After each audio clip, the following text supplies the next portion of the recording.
When the goldfinches visit our garden again to feast on the evening primrose seeds, then we know for sure that we are heading into late autumn. It is such a treat to see these private birds benefit from our overgrown flower beds. Our 2 ducks are growing fast and I moved them into a little run on the lawn. This is an attempt to get them a bit less shy and frightened. I would love them to come up to us confidently. So far it is not going too well. They are too timid little things most of the time. I think it is just their personality. Our geese have been handled far less, and look at their confidence. We are not sure, but Annie must be 11 or 12 by now. She hasn't been very well lately, and it turns out that she got old dog's disease. The medical term is vestibular syndrome, where the part of the brain gets inflamed that is responsible for keeping balance. So she was walking around very unsteadily and not eating because she must have felt very dizzy. Annie. A course of tablets from the vet fixed that problem for her though, and she is as good as new. Turnip got a pumpkin all for himself for his first anniversary with us. He got to carve it straight away. Just like Trudy, he needs firm training at this age, otherwise he'd just turn everything upside down on the farm. It is in his terrier instinct to sniff out and chase mice and birds, but I try to train him to control this constant impulse by taking him with me wherever I go. When I feed the geese and chicken, for example, and he can restrain himself no problem with the right guidance. Right, so come on then.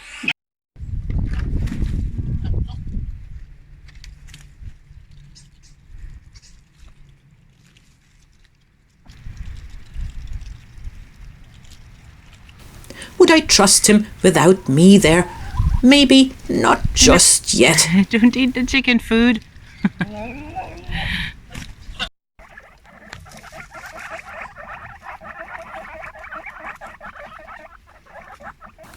We have more baby guinea pigs. They are so sweet, but we can't keep them all, so they soon will move to their new homes. In the meantime, we must make sure there won't be even more in the way. We got 5 baby guinea pigs last month, but they grow up very, very fast. So the trick is to, if you don't want more baby guinea pigs, to separate them at 5 weeks or so. So you have to look at their genitals, and this looks like this one is a girl. So we leave you in with the girl guinea pigs, shall we?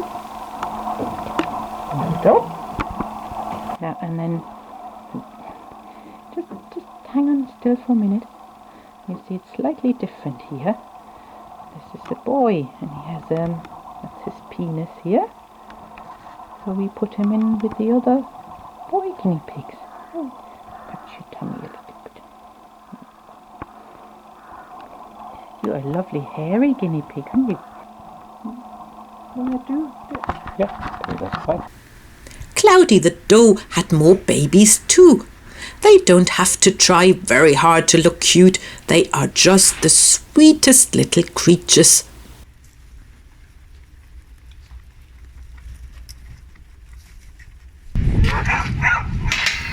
The weather has been quite rough at night lately, and however much the horses enjoy a good long feast on the last of the autumn grass, they are quite happy all the same to come running into the dry paddock for a hearty breakfast. Flora has a rare blood condition which affects her B12 levels, so in winter I need to top them up with special syrup. It comes at quite a price, but she's worth it, of course. Otherwise, she runs the risk of turning severely anemic, and she would lose condition very quickly.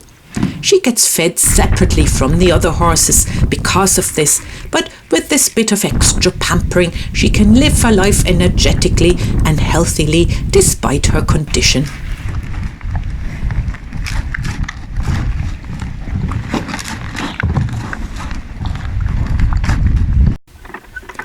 And she can be very useful too. She just helped us finish harrowing the fields for the last time before winter. One of my favourite jobs when it comes to work on the farm. Nothing quite beats the busy, happy snorting of the horse in harness, the creaking of the leather, the jingling of the harrow, and the still moist, pungent autumn air all around.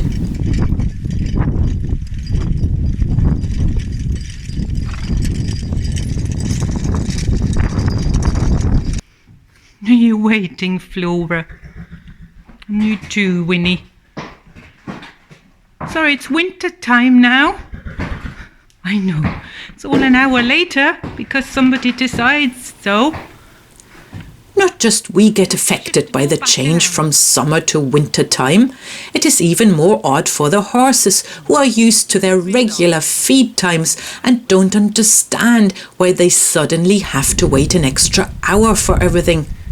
Right, lads, come on. I'm hugely disappointed that I did not get a chance yet to go on my trail ride this year.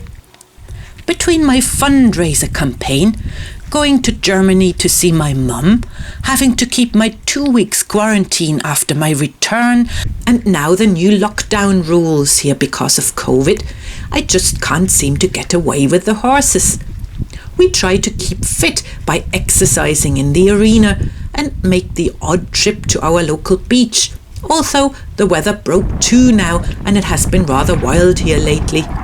I hope for some still winter weather and maybe I can go for a midwinter horse trail and camping adventure sometime. We shall see.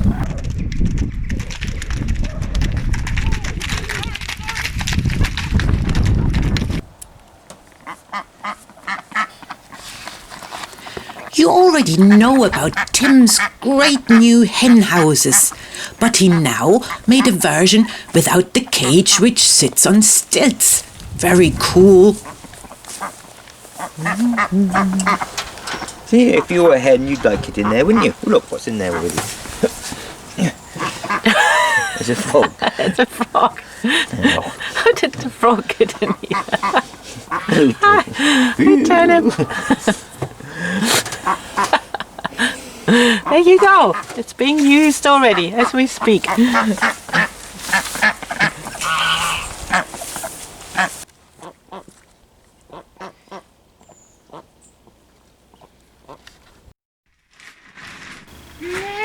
Thank goodness Nell is well again and she hasn't forgotten how to break out of her stable either. Nell, what you doing? Well, look at the mess. Honestly, Mel. What's you been doing? You're supposed to tell me, Turnip. Yeah, you're telling me now. The garlic harvest is finally over and we now have heaps of dried garlic plant stalks. The donkeys seem to like them a lot. And when all jobs are done and all animals are tucked in for the night, it is always a wonderful feeling to walk up from the barn and see the light on in the house and smell the smoke from the chimney from the fire Tim lit.